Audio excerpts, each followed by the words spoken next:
하루 마무리 잘 하고 계십니까? 뉴스파이터 김명준입니다. 요즘 일부 젊은 분들 이런 푸념을 늘어놓는다고 하죠.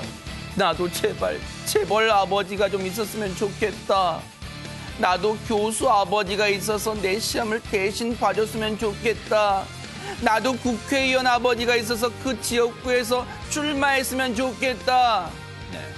누군가가 입에 물고 태어난다는 이른바 금수저. 솔직히 그 맛이 궁금하긴 하지만요. 하지만 열심히 땀 흘려 흑수저에 가득 담아 먹는 그 밥맛, 그 맛에 따라가겠습니까 어디? 다들 기운 냈으면 좋겠습니다. 1월 13일 월요일 뉴스파이터 60초 뒤에 시작하겠습니다. 뉴스파이터 오늘 도와주실 분들을 소개해드리겠습니다. 김은배 전 서울지방경찰청 국제범죄수사팀장, 시사평론가 최진봉 성공회대 교수, 김지혜 변호사, 박성배 변호사, 그리고 김기혁 아나운서 이렇게 5분과 함께합니다. 어서 오십시오. 안녕하십니까. 네. 여러분과 함께하는 뉴스파이터 첫 번째 얘기부터 풀어보겠습니다. 지금 뉴스파이터를 시청하신 분들 중에 혹시 아파트 1층 주민들 계십니까? 김기혁 아나운서. 네, 서울 목동 한 아파트 단지의 이야기인데요. 이 매달 관리비가 이제 가게마다 청구가 되잖아요. 네. 그런데 이 1층에 거주하던 입주자들이 관리비를 받았는데 평소보다 한 3만 원 정도가 더 나왔다고 합니다. 그래서 이게 뭐지 하고 알아보니까 네. 이 아파트 단지의 엘리베이터가 94년에 설치가 돼서 한 25년, 26년 정도 됐나 봐요. 네. 그래서 이 아파트의 승강기를 교체하기 위한 그 분담을 각 가게가 지우게 된 거죠. 이른바 n분의 1 한 거예요. 그 그렇죠. 교체 비용을. 예, 맞습니다. 세상에. 예. 그런데 이제 1층 거주민들은 이거에 대해서 조금 이제 문제 제기를 하게 됩니다. 아하. 아니, 우리는 엘리베이터를 승강기를 쓸 일이 없다. 아하. 특히나 이 아파트 단지는 지하 주차장이 없기 때문에 아이고. 주차를 하고서 뭐 엘리베이터 타는 일들이 종종 있잖아요. 근데 그럴 일조차 없다라고 하면서 이 문제가 이제 소송까지 가게 됩니다. 최진봉 교수님, 예. 1층 주민 이분의 입장이 이해는 돼요. 지하 주차장도 없어요, 여기는요. 그러니까 본인이 지하주차장이 없으니까 승강기를 탈 이유가 없잖아요. 그러다 보니까 본인이 지금 항의를 하고 있는 것이고, 그럼 이게 어떻게 이렇게 결정이 됐느냐?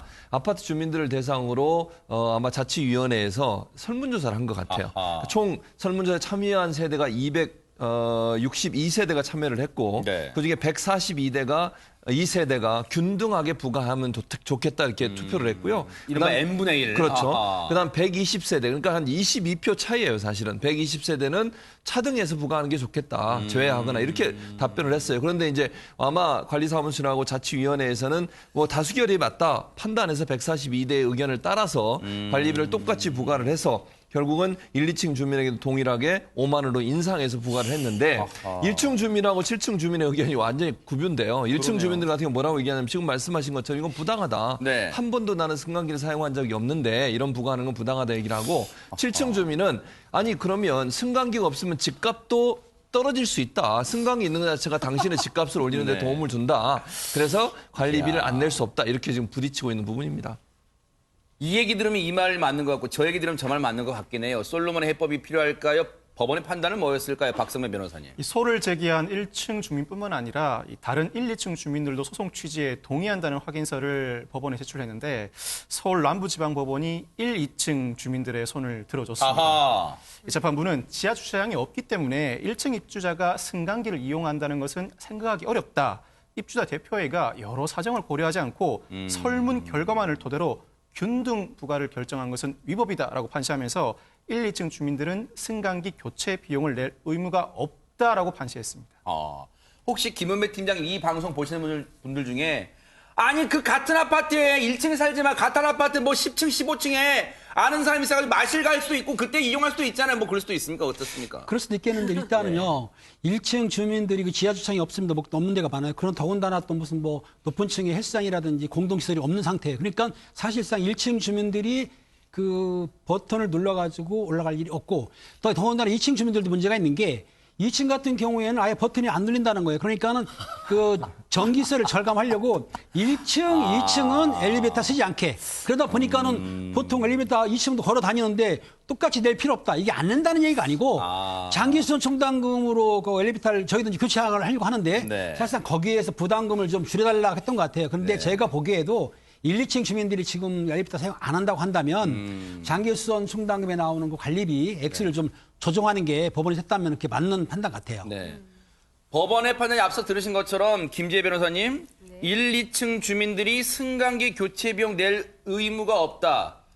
그러면 3만 원을 아예 영원, 그러니까 한 푼도 안 내도 된다는 얘기예요, 이 말은? 그러니까 아예 내지 말라고 판결을 한 것은 아니고요. 그러니까 적당한 수준에서 조정해야 된다라는 것인데요. 네. 왜냐하면 이제 법원의 판단은 1층 주민들도 어쨌든 승강기 교체하면 직간접적인 이익을 받는다는 것이죠. 근데 그렇지만 이거를 이 고층에 사는 주민들이랑 똑같이 균등해서 부담을 하는 것은 이제 상당히 부당하기 때문에 그런 측면을 이제 고려해서 어느 정도의 퍼센테지만 내는 것이 공평하다라고 판단을 한 겁니다. 근데 이게 어려운 게요, 최진봉 교수님. 적정 수준이 어느 정도를 말하는 거예요, 그러니까 그러면? 어렵죠. 그런데 이 비슷한 사례가 있어요. 법원에서 판단을 받은. 네. 그러니까 2011년도에 경기도 양평군에 있는 아파트에도 비슷한 사례가 있었는데 소송을 했어요. 그 네. 소송에서 법원이 어떻게 판결을 내렸냐면 1층은 다른 층 주민들의 40%를 내고 2층 같은 경우에는 60%의 분담금을 내라. 왜냐하면 네. 아까 김재 변호사 잠깐 설명하셨는데 이게 직간접적으로 승강기 교체가 이익을 줄 수 있다. 승강기가 있는 것이 아파트 가격에 또 영향을 미칠 수 있는 부분도 있지 않겠어요? 그런 여러 가지 고려 사항에서 그래서 이제 목동 아파트도 이 사례를 받아들이려 했어요. 그래요? 네, 그래서 1층은 40% 전체, 그다음에 2층은 60%로 승강 교체 비용, 그러니까 장기 수단 충당금을 내기로 그렇게 결정했다고 합니다. 이 사연, 이 소송건을 접하고요. 누리꾼분들은 어떤 반응을 좀 보이고 있을까요? 김기혁 아나운서. 네, 일단 옹호하는 의견, 이 법원의 판단을 옹호하는 의견은 1층에서는 쓸 일이 없는데 가격을 똑같이 내는 것은 좀 부당하다라는 의견과 2층은 몰라도 1층이면 억울할 것 같다. 네. 라는 이야기도 있었고 또 반대 의견은요. 아니 그럼 애 없는 집은 놀이터 관리비 안 내도 되냐? 하하. 차 없는 집은 주차장 관리비 안 내도 되냐? 이 아파트 헬스장도 사용을 하는데 그럼 헬스장 이용 안 하면 관리비 안 내도 되냐 이런 또 의견도 있습니다. 그리고 또 어쨌든 아까 말씀하셨듯이 승강기와 이런 아파트 단지 내의 어떤 환경이 조성이 되어 있기 때문에 아파트 값이 형성이 되고 뭐 오르는 경우들이 생기는 거다라고 하면서 어떤 이 반대 의견을 낸 분들도 있었습니다. 근데 김지혜 변호사님, 제가 제 고질병이 그거거든요. 팔랑귀예요. 이 얘기 들으면 이 얘기 맞는 것 같고 저 얘기 들으면 저 얘기 맞는 것 같은데 근데 이런 문제가 앞으로도 다른 아파트에서 나올 수 있잖아요. 그럼 이게 법적으로 좀 못 박으면 안 돼요? 어떻습니까, 이거는? 그러니까 공동주택관리법 시행령에 보면요, 이제 이런 문제 있잖아요. 승강기 유지비의 어떤 뭐 세대 부담의 원칙이라든지 뭐 산정 방법, 뭐 사용 절차 이런 것도 전부 다 입주자 대표 회의로 결정을 하도록 되어 있습니다. 그런데 이거에 대해서는요, 지금 이 사례가 처음 불만을 제기한 것이 아니라 어허. 25년 전에도 똑같은 불만이 있었어요. 쭉 있어 왔어요? 그때 당시에 심지어 청원이 들어왔는데 뭐냐면 네. 주민들 대부분 개인적으로는 1층 주민, 2층 주민이 엘리베이터에 대해서 이제 돈을 내는 건 좀 부당하다고 생각하면서도 막상 표결을 하면은 다 부결된다는 거예요. 아하. 예. 그렇기 때문에 건설 불용으로 조문화해서 좀 규율해달라라는 청원이 들어오기도 했었다고 합니다. 야, 이게 법으로도 안 되는 게 있네요. 결국은 주민들 간의, 입주민들 간의 대화, 설득, 타협, 이게 필요한 문제가 아닐까 이런 생각도 해봅니다. 상당히 민감한 문제긴 하네요. 배우 주진모 씨의 휴대전화가 해킹당했다는 소식 전해드렸는데 이 사건이 일파만파 번지고 있습니다. 김지혜 변호사님. 네, 주진모 씨와 그리고 또 주진모 씨랑 함께 이야기를 주고받은 어떤 배우와의 대화 내용이 이미지 파일 형태로 지금 이렇게 돌아다니고 있는 그런 상황인 거예요. 인터넷상에서요? 예, 네. 그렇습니다. 그런데 이제 그 이미지 파일상에 나온 그런 대화 내용 자체가 매우 이제 어떤 여성 비하적이고 또 여성들의 사진이 여러 장 올라오면서 아하. 굉장히 큰 논란이 되고 있는데 이 그 여성들의 인적 사항까지도 지금 다 공개가 돼버리는 그런 상황이라서 2차 피해가 굉장히 우려되는 그런 상황이고요. 네. 주진모 씨 측은 지금 이 내용 자체에 대해서는 인정도 부정도 하지 않고 있지만 네. 다만 이런 내용을 계속해서 퍼뜨리는 거 이제 그거에 대해서는 좀 강력한 법적 대응을 하겠다라고 이렇게 예고한 상황입니다.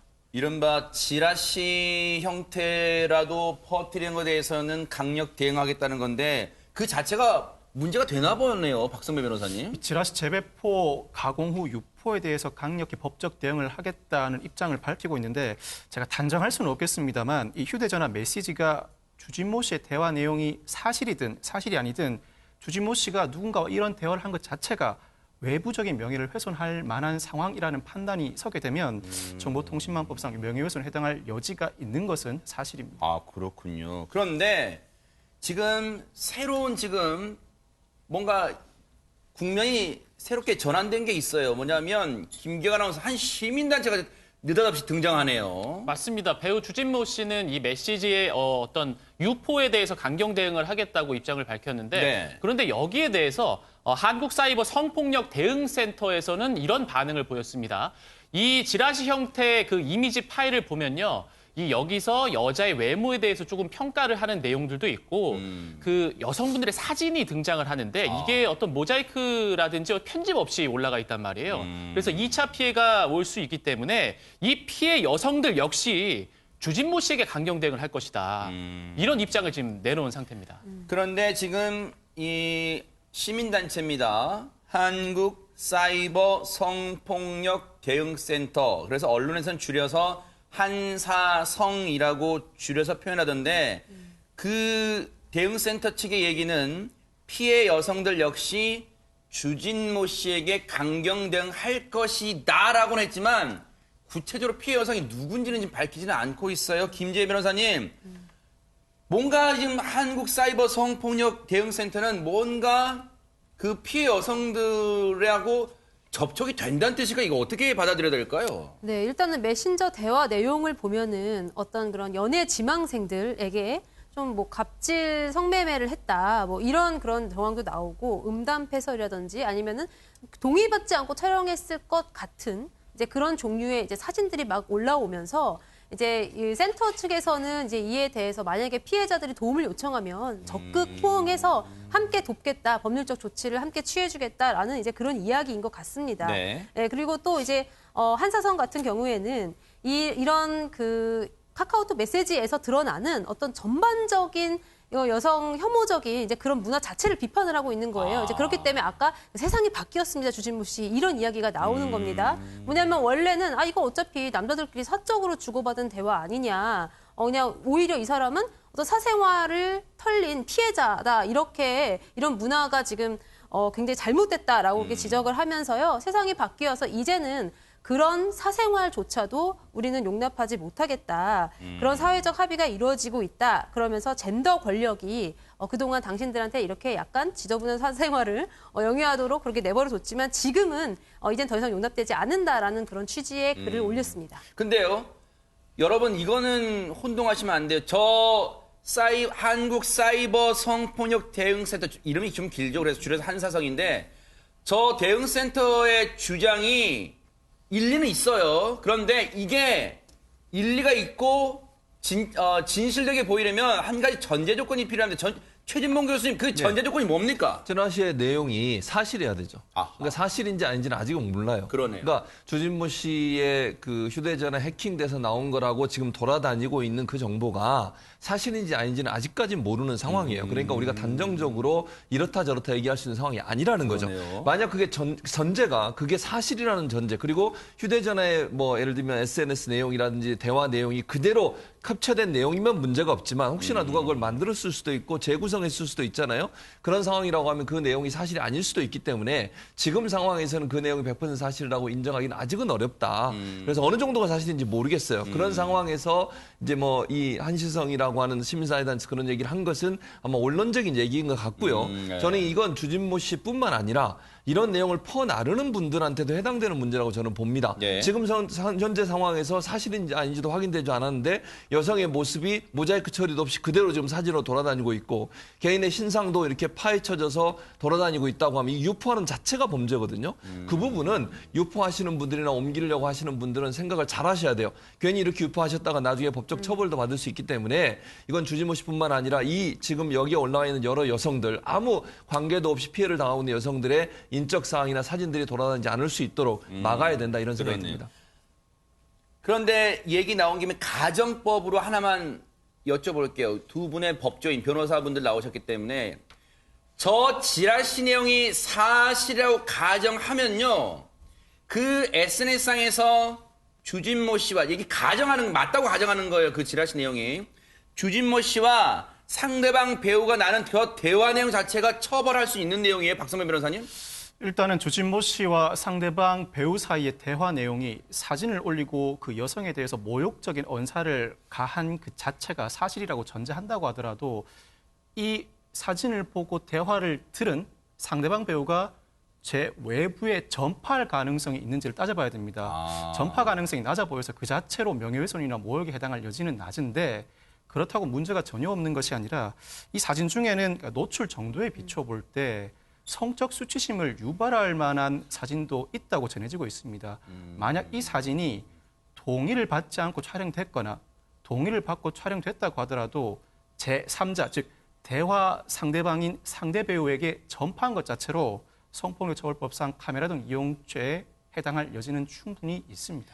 혹시 이제 상황을 좀 봐야겠습니다만 김재 변호사님, 이 SNS상에 등장하는 여성은 앞서 말씀해 주신 것처럼 얼굴 그리고 신체 부위가 전혀 뿌옇게 즉 모자이크 처리도 안 된 상태로 나왔단 말이에요. 그러면 그 해당 여성도 혹시라도 인터넷상에 돌아다니는 이걸 접했을 때 어떤 조치를 취하느냐 안 취하느냐가 앞으로도 이 사건의 또 다른 변수가 될 수 있다 이런 생각도 듭니다. 예, 그렇습니다. 근데 그리고 무엇보다도 지금 이 주진모 씨의 휴대폰을 뒤져서 이제 이 정보를 빼낸 그 집단 있잖아요. 네. 이제 알 수는 없지만 이제 그들 역시도 지금 굉장한 명예훼손 행위를 한 것이거든요. 그러네요. 예, 그리고 또 어떤 그런 음란한 사진을 유포함으로 인해서 성폭력처벌법 위반 행위를 한 겁니다. 이제 그렇기 때문에 결과적으로 어떤 그런 디지털 포렌식 같은 걸 하다 보면 처음에 유포를 누가 했느냐가 나올 수밖에 없거든요. 그러면 그 사람들 역시도 좀 강력하게 처벌되어야 될 그런 상황이고 아까 잠깐 최 교수님이 말씀하셨듯이 이걸 계속해서 퍼나르는 행위 자체가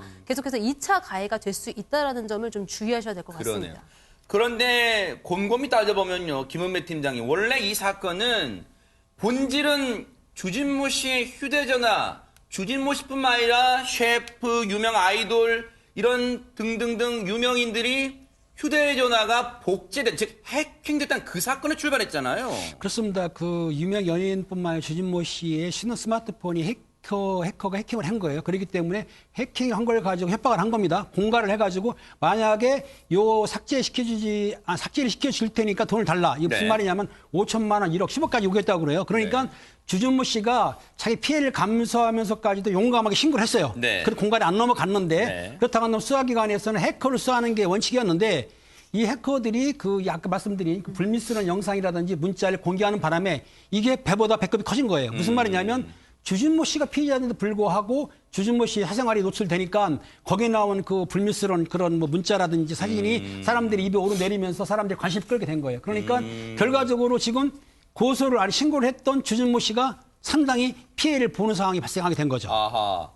사실 지금 2차 피해 얘기 나왔습니다만 주진모 씨가 언급되면서 그 아내분 등 포함한 가족분들도 혹시 2차 피해를 당할 수 있기 때문에 이 부분 상당히 신중해야 된다 이런 생각을 다시 한번 말씀을 드립니다. 앞으로 이 사건은 어떻게 전개가 될지 뉴스파이터도 신중하게 따라붙어 보도록 하겠습니다. 왜 걸핏하면 이 직종에 계신 분들이 이런 피해를 당할까요? 김기혁 아나운서. 네, 이번에도 택시기사 폭행 사건입니다. 해당 영상을 함께 보시겠습니다. 네, 택시 한 20대 승객이 욕설을 하면서 주먹으로 택시기사를 위협합니다.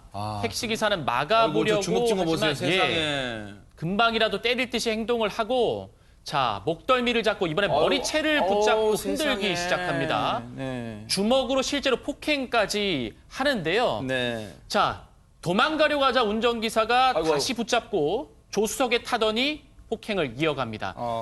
이 폭행이 5분 넘게 이어졌습니다. 아유. 그런데 이 남성 결국에는 그대로 달아났습니다. 저 피해를 당하신 택시기사분께서는요. 저 폭행당하는 5분이 정말 50시간 아마 그렇게 느껴졌을 거예요. 일단 경찰 얘기 한번 들어보시고 이어가 보도록 하겠습니다. 피해 사항이나 이런 걸 CCTV나 다 분석했을 때 종합적으로 폭행의 정도는 넘어선 것 같아요. 김은배 팀장이 흐릿하게 차량 내 블랙박스 흐릿하게 처리했습니다만 택시 기사님이 연배가 있으신 것 같은데요. 그렇습니다. 그 20대 남성이 70대 택시 기사분을 폭행한 건데요. 아하. 저게 이제 7일 날 경남 진주의 한 아파트에서 일어난 일이에요. 아파트에 도착한 택시비를 내지 않고 저 20대 남성이 욕설을 하면서 그 70대 택시 기사를 구타를 한 겁니다. 아하. 무자비하게 때렸는데 더군다나 택시비도 내지 않고 도주를 한 거예요. 네. 근데 도망을 했지만은 저 블랙박스라든가 확인을 해서 5일 만에 검거를 했어요. 네. 검거를 한 다음에 이제 경찰이 물어봤겠죠. 네. 왜 때렸냐 그랬더니 나는 술에 취해서 생각이 나지 않습니다. 아하. 요게 이제 아주 요즘 젊은 사람들이 그 폭행한 다음에 말하는 아주 트렌드 마크인데. 무슨 단골 멘트예요, 단골 그거예요? 멘트입니다. 네. 근데 아무튼 그 피해를 당한 70대 그 택시 기사분은 그 많이 다쳤어요. 진단서 보면 한 5주 정도의 치료기 때문에 아이고. 병원에서 치료를 받고 있는데 저렇게 무자비하게 폭행하는 게 참 많은데 요즘에 택시를 운전하시는 분들이 참 많이 조심해야 될 것 같습니다. 네, 선관위가 비례 뭐뭐당라는 명칭은 사용 불허하기로 원래 원칙, 기존 원칙을 고수를 했다는 속보가 들어와 있습니다. 자, 그런데 술에 취해 기억 안 난다? 어디서 이런 발뺌을 합니까? 저 영상을 본 피해자의 가족의 마음은 억장이 무너질 겁니다. 한번 들어보시고 이어가 보도록 하겠습니다. 보니까는 머리 쪽을 많이 맞으셨더라고요. 저희 아버지는 왼쪽 뇌 혈관 쪽이 굉장히 안 좋으신데 일방적으로 연락이 안 되니까 제 전화를 완전히 기피하고 연락을 안 받는 상태에서 법원에 가가지고 공탁금을 신청을 하러 왔다고. 연락은 안 받는데 지금 피해자의 연락은 피하면서 이 사람이요. 김지혜 변호사님 공탁금 했다는데 공탁금이 뭐예요? 네, 일단은 합의를 해야지만 이 사건이 원만하게 처리가 될 거 아니겠어요? 이제 그런데 연락해서 사과를 하기는 싫고, 그런 불편한 과정을 이제 겪기 싫으면서 그렇지만 그럼에도 불구하고 형은 별로 처벌은 받기 싫으니까 그럴 경우에 이제 법원에다가 이제 공탁을 하는 그런 경우가 있는데 법원 입장에서도요 열심히 피해자를 설득하다 결국 합의가 안 돼서 공탁을 한 경우와 이렇게 연락도 한 번 없다가 갑자기 툭 돈만 그냥 법원에 맡긴 경우를 네. 아마 매우 이렇게 명확하게 구별해서 처벌할 겁니다. 네.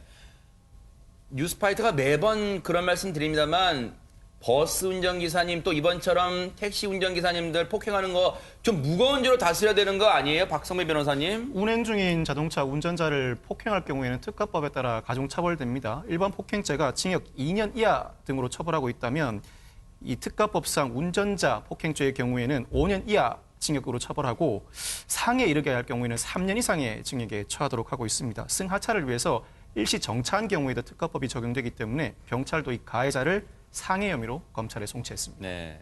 정말 올해는요, 오늘로 딱 끝나서 다시는 이런 사건 안 전해드리기를 좀 기대를 해보도록 하겠습니다.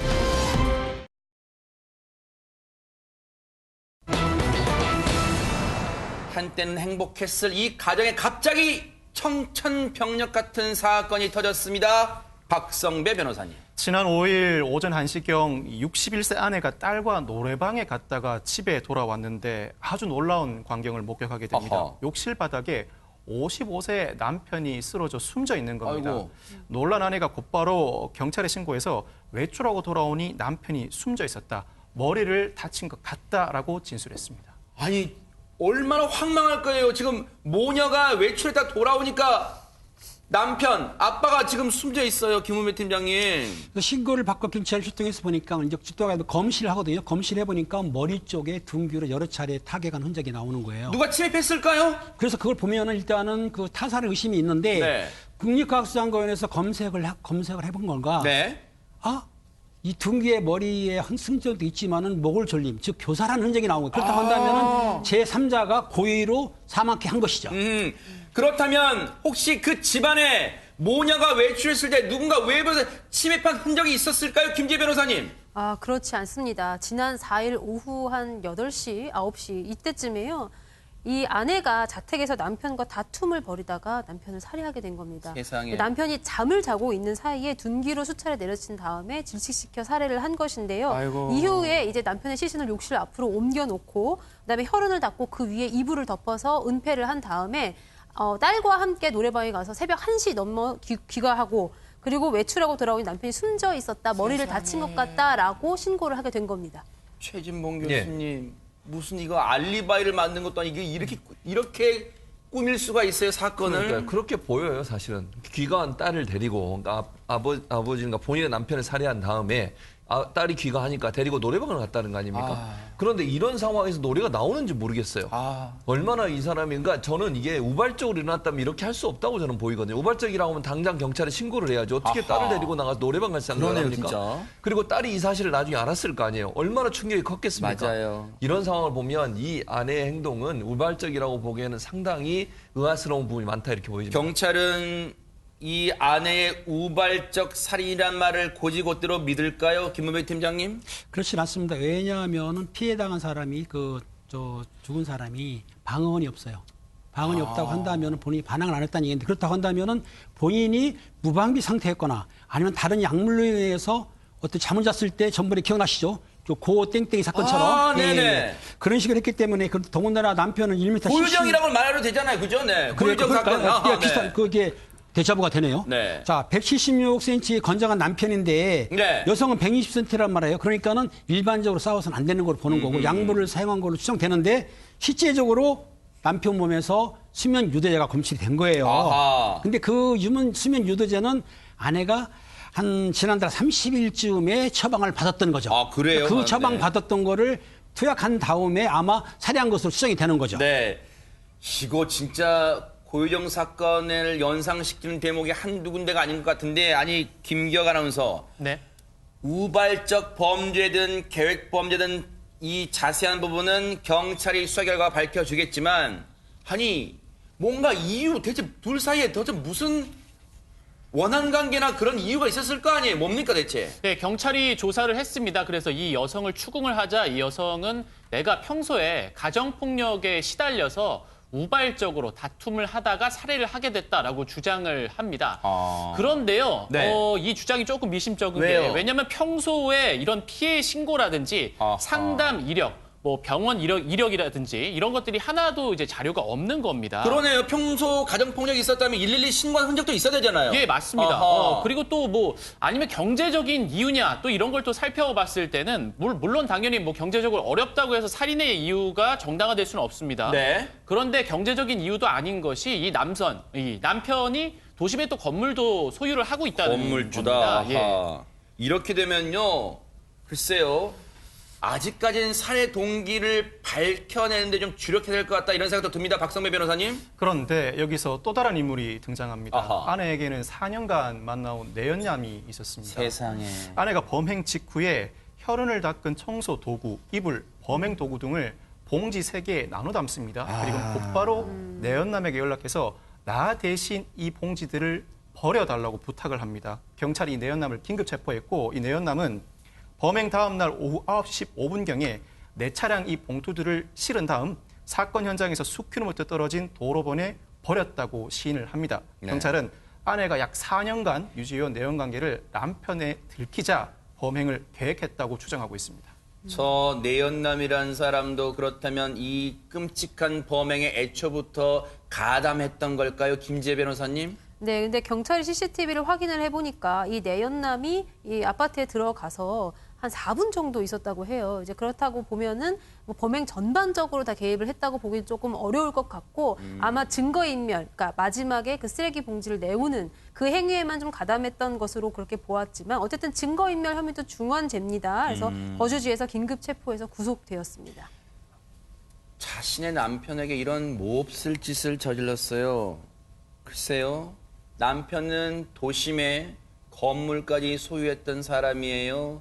두 사람의 옥슨 무슨 부부간에 다툼이 있었는가 봤더니 원인은 최진봉 교수님 이 아내한테 있었어요. 내연 관계였어요. 그러니까요. 4년 동안이나 내연관계에 있던 남성 그리고 경찰의 지금 얘기는 그게 들통이 났다는 거 아니겠습니까? 네. 그럼 이런 생각이 들지 않겠어요? 만약 이게 들통이 나서 이혼을 당하게 되면 본인은 유책 배우자로서 재산도 못 물려받을 가능성이 있지 않겠어요? 분할을 못 받을 가능성 이런 부분들이 있을 거기 때문에 제가 볼 때는 그런 부분도 일정 부분 작용했지 않을까 하는 생각이 들고 또 내연남과의 관계가 들통이 났으니 이제 남편을 일정 부분 이렇게 살해하고 내연남과 새로운 삶을 살려는 의도가 있지 않았나 하는 생각도 듭니다. 이것도 네. 물론 제 추측입니다만 이런 여러 가지 상황으로 봤을 때는 이 여성이 단순히 우발적으로 가정폭력에 의해서 살해를 했다고 하는 주장은 실제적으로 인정되기가 상당히 어려운 상황적 증거들이 너무 많다 이렇게 볼 수 있을 것 같습니다.